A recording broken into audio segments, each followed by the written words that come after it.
Dwight McNeil's superb double saw Everton come from behind to record a 2-1 victory over Crystal Palace at Goodison Park.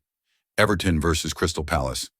The Blues got off to the worst start possible when, from a recycled corner, Mark Guehi prodded home from close range to put Palace ahead inside 10 minutes.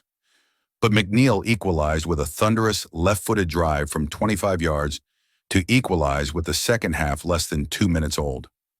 He then struck the eventual winner 7 minutes later, controlling halftime substitute Jack Harrison's cross before slamming home into the Gladys Street net from an acute angle.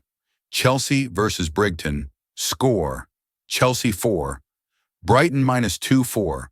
Cole Palmer is the first player in Premier League history to score 4 goals before halftime in a single match. Chelsea's impressive start to the season under Maresca sees them 2 points off leaders Liverpool after 6 games, while Brighton are in 8th place after their first defeat in the league. Manchester City, 1 Newcastle, 1 Pep Guardiola's side dropped points for the second successive Premier League game as they began life without their Spanish midfielder Josko Gvardiol's individual brilliance was cancelled out by Anthony Gordon's penalty as Manchester City were held to an entertaining 1-1 draw at Newcastle on Saturday. Newcastle shaded the first half when it came to chances, until a moment of brilliance from Gvardiol in the 35th minute.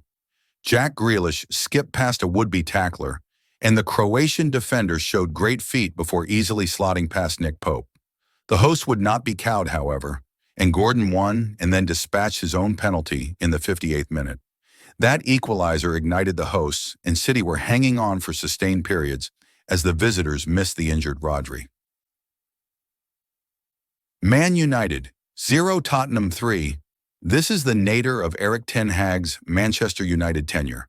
A shambolic mess that Tottenham exploited gleefully, pinging the ball about and punching through their storied host as if in a Men v Kids knockabout. The manager claims to have a plan, and on this showing it seems to be based on waving opponents past on a figurative red carpet, and Spurs ran through them endlessly. Towards the end, at 2-0 down, a 10-man United rallied, as Casemiro raided and Alejandro Garnacho darted in. This merely showed what Ten Hag's charges might have done if they were not an embarrassment to their famous shirt. By then, Brennan Johnson and Dejan Kulusevski had scored, and Bruno Fernandes had been handed a red card, so the captain will miss the next 3 league games. If the decision appeared harsh, further insult and injury ensued as Lucas Bergvall's first touch, a corner from the left, was headed on at the near post by Pape Matar Sarr, his first touch too, and the unmarked Dominic Solanke touched home. Ten Hag, drenched in pouring rain, had overseen a duck shoot, and this too, with Ange Postecoglou's men missing the injured Son Heung-min, and who might have given United a 6 or 7-0 trouncing. Liverpool 2, Wolves 1. Liverpool climbed to the top of the Premier League table as Mohamed Salah converted from the penalty spot to secure a 2-1 win over struggling Wolves in what was an underwhelming but overall satisfying performance from Arne Slot's side.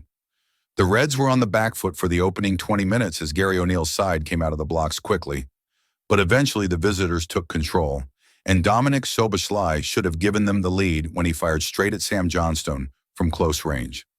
Ibrahima Konate, however, did not make the same mistake from a similar position as he headed home Diogo Jota's cross in first-half stoppage time. However, the France defender then went from hero to villain early in the second period as he failed to deal with a ball that was trickling towards the byline, and Wolves took advantage as Rayan Aït-Nouri slammed into an empty net. The hosts weren't level for long, however, as Jota was fouled by Nelson Semedo in the penalty area, and Salah made no mistake despite having an otherwise forgettable evening.